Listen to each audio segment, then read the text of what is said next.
Guys, अगर आपके पास किसी भी बैंक में कोई एक सेविंग अकाउंट या करेंट अकाउंट है तो आज मैं आपको 3 ऐसे स्कीम के बारे में बताने वाला हूं जो आपके साथ कभी भी हो सकते हैं। अगर आप टाइम पर सतर्क नहीं हुए तो आपको जेल की हवा भी खानी पड़ सकती है, आपके ऊपर एफआईआर भी हो सकती है और आपको कोर्ट कचहरी के चक्कर भी लगाने पड़ सकते हैं। देखिए, लाखों लोग इस प्रकार के स्कीम में फंस रहे हैं और इनमें से एक स्कीम तो कल मेरे दोस्त के साथ हुआ है। इसलिए मैं इस वीडियो को बना रहा हूं ताकि आप लोग सतर्क रहें, सावधान रहें और समझें कि कौन कौन से स्कीम है।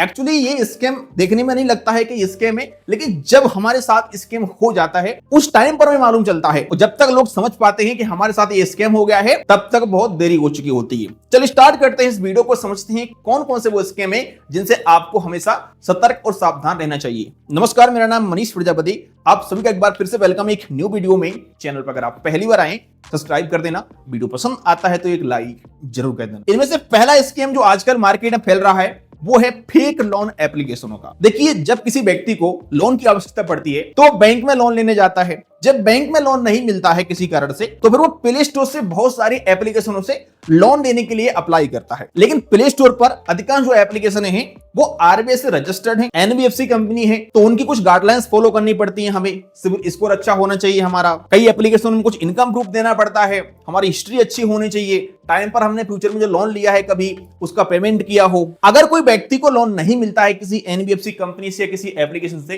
तो फिर वो गूगल पे सर्च करने लगता है कोई वेबसाइट इंस्टेंट लोन दे दे मेरे लिए। और जब कोई व्यक्ति लोन लेने के लिए सर्च करता है अलग अलग प्लेटफॉर्म पे तो फेसबुक, इंस्टाग्राम, इन सारे प्लेटफॉर्म पर भी उसे उसी प्रकार के ऐड देखने को मिल जाते हैं जिनमें बताया जाता है कि बस आप क्लिक करो 5 लाख रुपए 2 लाख रुपए इंस्टेंट आपके खाते में आ जाएगा। तो लोगों को जरूरत होती है तो लोग बिना सोचे समझे वहां पर क्लिक कर देते हैं और किसी वेबसाइट पर उन्हें ले जाया जाता है जहां से लोन अप्लाई करते हैं वो, और सिंपल सी कुछ जानकारी भरी जाती है जैसे पैन कार्ड नंबर, आधार कार्ड नंबर, बस ओटीपी आता है, ईमेल सेलेक्ट करो, आपसे बैंक अकाउंट मांगा जाता है और इंस्टेंटली 5 मिनट के अंदर आपके लिए वहां से लोन मिल जाता है। हो सकता है आपको 10,000 का लोन मिल जाए, 5,000 का मिल जाए या 20,000 का मिल जाए, जो भी यहाँ पर आपके लिए अमाउंट मिलता है। तो इस प्रकार से यहाँ पर आपको लोन मिल जाता है। अब आप सोच रहे होंगे कि चलो कोई फर्जी लोन एप्लीकेशन है, उसने अगर हमें लोन दे ही दिया तो इसमें क्या ही बुराई है, बहुत अच्छी बात है, इसमें कौन सा फ्रॉड हो गया। लेकिन असली खेल शुरू होता है यहीं से। देखिए, जब भी कोई फेक लोन एप्लीकेशन हमें लोन देती है तो उनके पास ब्लैक मनी होती है,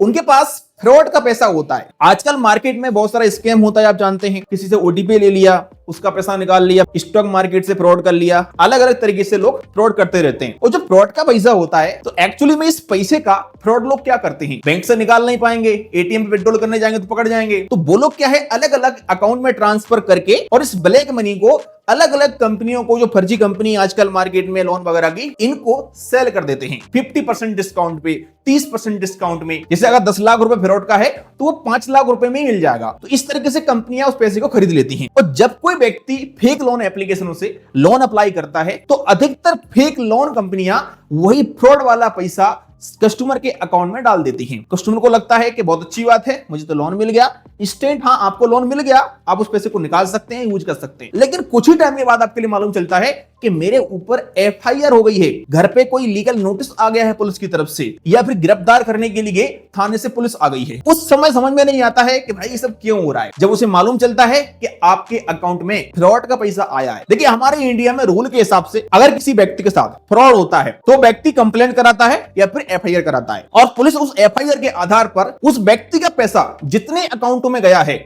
उन सभी व्यक्तियों के अकाउंट फ्रीज कर सकती है, सभी के अकाउंट ब्लॉक कर सकती है और सभी व्यक्तियों के ऊपर कंप्लेंट कर सकती है, उन्हें बुला सकती है पूछताछ के लिए। तो इस प्रकार से कई बार फंस जाते हैं फ्रॉड एप्लीकेशनों से लोन लेने के चक्कर में, और ये स्कैम बहुत तेजी से बढ़ रहा है। तो आप हमेशा ध्यान रखें कि अगर आपको लोन की आवश्यकता है तो आप बैंक से लोन अप्लाई करें। अगर कोई बैंक आपको लोन नहीं दे रही है किसी कारण से तो आप एक बार चेक कर लें कि जिस लोन एप्लीकेशन से आप लोन अप्लाई कर रहे हैं क्या वो एप्लीकेशन आरबीआई से रजिस्टर्ड है, एनबीएफसी कंपनी है या फिर नहीं है। अगर एनबीएफसी कंपनी नहीं है वो तो आप बिल्कुल भी वहां से लोन अप्लाई ना करें, ये आपका हरसमेंट करेगी, वो अलग से आप लोन भरते जाएंगे, आपकी कभी ईएमआई खत्म नहीं होगी, वो अलग कहानी है। लेकिन जो फ्रॉड का मामला है वो एक नया निकल के आया है जिसमें फ्रॉड का पैसा आता है लोन के रूप में और यहां पर कस्टमर फंस जाता है कई बार। चले बात करते हैं सेकंड स्कैम की। देखिए, सेकंड स्कैम चल रहा है आजकल इन्वेस्टमेंट को लेकर के। आजकल बहुत सारे प्लेटफॉर्म आ चुके हैं जहां पर हम अपना पैसा इन्वेस्ट कर सकते हैं। आजकल तरह तरह के आपको ऐड दिखाई देते हैं कि यहाँ पर आप पैसा इन्वेस्ट करो इस वेबसाइट में, इस कंपनी में आपको 20% का रिटर्न मिल जाएगा, 40% का ब्याज मिल जाएगा।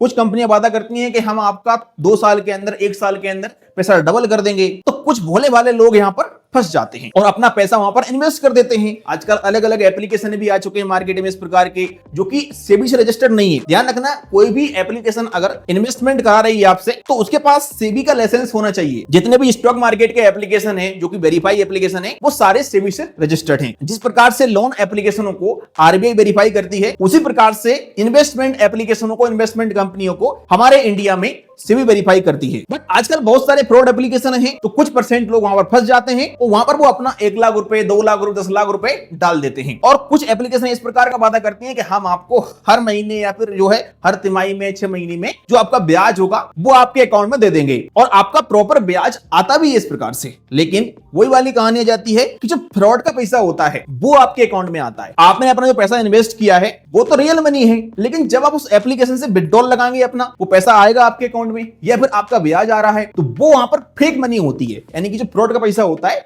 वो वाला पैसा होता है। तो यहां पर कई बार आप फंस जाते हो। आपने तो रियल मनी इन्वेस्ट की थी, लेकिन आपको पैसा दिया भी कंपनी ने, तो भाई आप फ्रॉड भी नहीं कह सकते उसको, लेकिन यहां पर फ्रॉड भी हो गया आपके साथ। और फिर होती है आपके ऊपर एफआईआर, आपके ऊपर कंप्लेंट, और पुलिस आपका पीछा करती है, पूछताछ करती है आपसे, और ऐसे में कई बार साबित करना बड़ा मुश्किल होता है क्योंकि वो कंपनी भाग जाती है कभी कभी तो। और ये फेक स्टॉक मार्केट में इन्वेस्टमेंट का स्कैम कल मेरे दोस्त के साथ भी हुआ है। उसने अपना 35,000 का विथड्रॉल लिया कोटक महिंद्रा बैंक के अकाउंट में, और बैंक ने उसका अकाउंट फ्रीज कर दिया और पुलिस ने इधर कंप्लेंट अलग कर दी है। तो कभी भी अगर आप अपना इन्वेस्टमेंट कर रहे हैं, म्यूचुअल फंड में निवेश करना है, आपको स्टॉक मार्केट में निवेश करना है, एफडी करना, आरडी करना, तो एक बार आप ये वेरीफाई कर लो कि जो बैंक है वो आरबीआई से रजिस्टर्ड होना चाहिए। अगर कोई एप्लीकेशन है, कोई कंपनी है, तो वो सेबी से रजिस्टर्ड होना चाहिए। आपका पैसा लेके भागेगी कंपनी, वो तो एक अलग कहानी है, लेकिन आपके अकाउंट में जो ब्लैक मनी आएगी उसका एक अलग केस लगेगा आपके ऊपर। चले बात करते हैं हम तीसरे स्कैम की। देखिए, आजकल का युवा गेम में बड़ा इंटरेस्ट लेता है, चाहे किसी की लाइफ के साथ गेम खेलना हो या फिर मोबाइल में गेम खेलना हो। और आजकल बहुत सारे अलग अलग एप्लीकेशन भी आ चुके हैं गेमिंग के, एपीके फाइल के माध्यम से एप्लीकेशन है, और कुछ एप्लीकेशन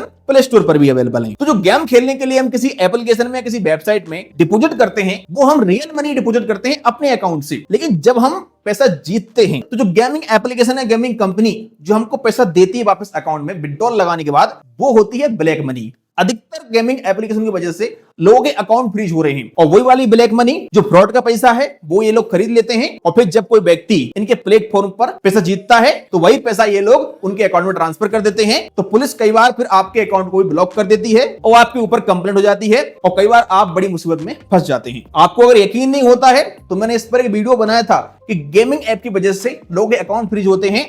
आप उस वीडियो में जाकर कमेंट पढ़ सकते हैं। हजारों लोगों ने कमेंट किया है कि मेरा अकाउंट गेमिंग ऐप की वजह से फ्रीज पड़ा है और बड़ी समस्या का सामना करना पड़ रहा है। तो कभी भी अगर आप कोई गेम खेल रहे हैं तो भाई या तो फ्री में खेलो या फिर खेलो ही मत। आज तक कोई व्यक्ति गेम खेल के पैसे वाला नहीं बना है। पैसे वाली बनती हैं तो गेम खिलाने वाली कंपनियां बनती हैं, क्योंकि गेम का सारा कंट्रोल उनके हाथ में होता है। आज के डिजिटल जमाने में लक नाम की कोई चीज नहीं होती है, सब कुछ पहले से तय होता है। और एक बात यहां पर आपके लिए बता दूं कि जो 3 स्कैम मैंने आपको बताए, इनमें से किसी भी चक्कर में अगर आप पड़ जाते हैं और आपके साथ स्कैम हो जाता है, तो जिस साइबर सेल की ब्रांच से किसी व्यक्ति ने कंप्लेंट कराई होगी और उसका पैसा आपके अकाउंट में आ गया, तो आपको फिर उसी साइबर सेल की ब्रांच में जाना पड़ेगा। कोई व्यक्ति अगर दिल्ली में रहता है और उसका अकाउंट मुंबई की किसी साइबर सेल की ब्रांच ने फ्रीज कर दिया है, तो उस व्यक्ति को दिल्ली से जाना पड़ेगा मुंबई। तो आप समझ सकते हैं कि कितनी प्रॉब्लम वाला काम है। तो जरूरी नहीं है कि आप जब फ्रॉड करेंगे आपके साथ तभी फ्रॉड होगा, आपके अकाउंट में पैसा आने से भी फ्रॉड हो सकता है। इस बात का भी आपको ध्यान रखना है। हमेशा सतर्क रहिए, सावधान रहिएगा। वीडियो पसंद है लाइक करेगा, और इसी जानकारी के लिए मुझे फॉलो कर लीजिएगा।